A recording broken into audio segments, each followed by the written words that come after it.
বন্ধুরা জয় শ্রীকৃষ্ণ, রাধে রাধে।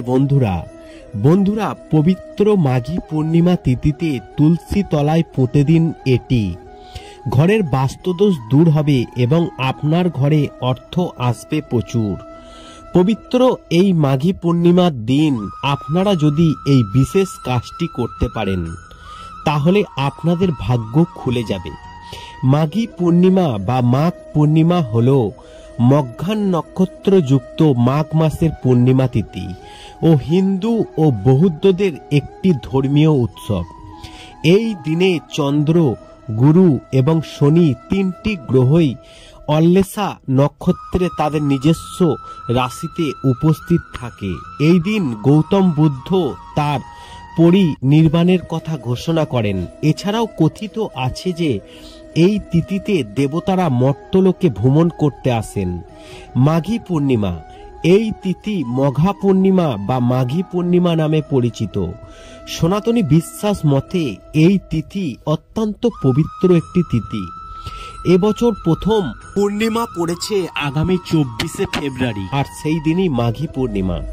সেই দিন রাত 9:50 লাগছে এই পূর্ণিমা তিথি।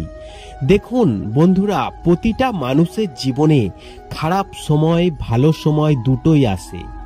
খারাপ সময় যখন আসে তখন সেটা যেন মনে হয় কতক্ষণে শেষ হবে, আর তা যেন কিছুতেই শেষ হতে চায় না, আর আদি অনন্তকাল ধরে যেন সেই সময় চলতেই থাকে। কিন্তু ভালো সময় খুব বেশিক্ষণ স্থায়ী হয় না, নিমিষের মধ্যেই শেষ হয়ে যায়। সেই কারণে ভালো সময় মানুষের খুব বেশিক্ষণ উপভোগ করতে পারেন না, আর তাই মানুষের কাছে ভালো সময়ের কদরও অনেক বেশি।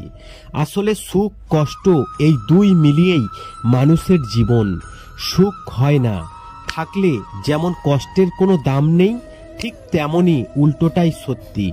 সেই কারণে সমস্ত পরিস্থিতিতেই মাথা ঠান্ডা রাখা বা নিজের থেকে সৎ হওয়া খুবই গুরুত্বপূর্ণ। নিজে থেকে সৎ হলে এবং কঠিন পরিশ্রম করলে কষ্ট ঘুচবে ঠিকই। অনেক সময় দেখা গিয়েছে অনেক কিছুর পরেও গৃহে অশান্তি, আর্থিক ঝামেলা সহ নানান জিনিস দীর্ঘদিন ধরে চলতে থাকে। তবে এহেন পরিস্থিতির পেছনে বাস্তুর ও কিছু ভূমিকা থাকে বলেই বাস্তুশাস্ত্রে বলা হয়ে থাকে। যেমন বাস্তুর জন্য তুলসী গাছ দারুণ কার্যকারী বলেই মনে করা হয়। এর সাথেই আপনি বাস্তুশাস্ত্রেও এই নিয়ম মেনে চলেন তাহলে সৌভাগ্য ফিরবে আপনার। এবং গৃহস্থ বাড়িতে তুলসী গাছেরও গুরুত্ব অপরিসীম। তুলসী গাছের ঔষধি গুণ প্রচুর। এই গাছ বাড়িতে যত্নে রাখার রীতি পালিত হয়ে আসছে দীর্ঘ কয়েক যুগ ধরে। তবে তুলসী গাছ বাড়িতে কোন দিকে থাকতে হবে এবং মাঘী পূর্ণিমার দিন আপনারা তুলসী গাছের গোড়ায় কোন জিনিসটি পুঁতে দেবেন বা করবেন তার নির্দিষ্ট কিছু রীতিনীতি নিয়ম আছে। তুলসী গাছকে অত্যন্ত পবিত্র বলে মনে করা হয় এবং পারস্পরিক থেকে নেগেটিভ এনার্জি দূর করে তুলসী গাছ বিভিন্ন অনুষ্ঠানে তুলসী পাতাও কিন্তু ব্যবহার প্রাচীনকাল থেকেই।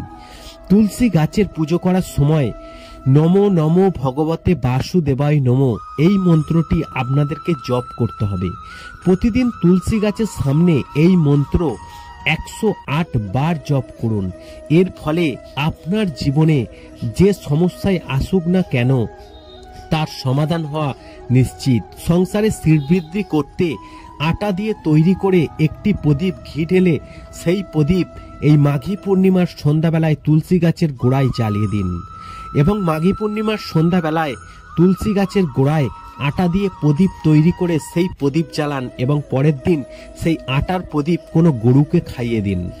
এবং সংসারে শ্রীবৃদ্ধি করতে আটা দিয়ে তৈরি একটি প্রদীপ ঘি ঢেলে সেই প্রদীপ সন্ধ্যাবেলা মাঘী পূর্ণিমার তুলসী গাছের গোড়ায় জ্বালিয়ে দিন। এর মধ্যে 1 চিমটে হলুদ দিয়ে তুলসী গাছের গোড়ায় রেখে দিন এবং মনে রাখবেন এই প্রদীপ যেন উত্তর দিকে মুখ করে জ্বালানো থাকে। এবং দুর্ভাগ্য যদি আপনার পিছু না ছাড়ে তাহলে এই পবিত্র মাঘী পূর্ণিমার দিন আপনি করবেন কি, তুলসী গাছে একটু গুড় নিবেদন করুন। এর ফলে সৌভাগ্যলক্ষ্মী আপনার প্রতি সদয় হবেন। তুলসী গাছের নিচে রাখুন এই একটি জিনিস মাঘী পূর্ণিমার দিন। বাস্তুশাস্ত্রে বলা হচ্ছে, যদি তুলসী গাছের নিচে এই ভগবান বিষ্ণুর প্রতীক হিসাবে বিবেচিত শালগ্রাম শিলা রাখা হয়, সেক্ষেত্রে তা পরিবারের জন্য খুবই শুভ বলে মনে করা হয়। একই সাথে তুলসী ও শালগ্রাম শিলা রাখলে পরিবার ও আর্থিক সমস্যা মুক্তি পায় সহজেই। তবে এই কাজগুলি যদি পবিত্র এই মাঘী পূর্ণিমার রাতে করতে পারেন, খুবই কার্যকারী। এছাড়াও আপনাদের জীবন ধীরে ধীরে বাধা বিপত্তিগুলি সরে যেতে থাকবে।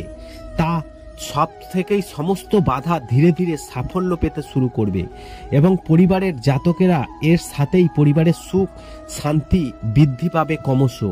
এবং সেই কারণেই সৌভাগ্য ফিরে পেতে অবশ্যই মাঘী পূর্ণিমার দিন তুলসী গাছের তলায় একটি শালগ্রাম শিলা অবশ্যই রাখুন এবং যে নিয়মগুলো বললাম আপনারা অবশ্যই পালন করুন। দেখবেন 100% আপনারা এর ফল পাবেনই কিছুদিনের মধ্যে। আশা করি এই ভিডিওর মাধ্যমে জানাতে পেরেছি মাঘী পূর্ণিমার রাতে তুলসী গাছের নিচে কোন জিনিসটি পুঁতে দেবেন। ভিডিওটি ভালো লাগলে লাইক করবেন, কমেন্ট করবেন, শেয়ার করে অন্যদের জানার সুযোগ করে দেবেন।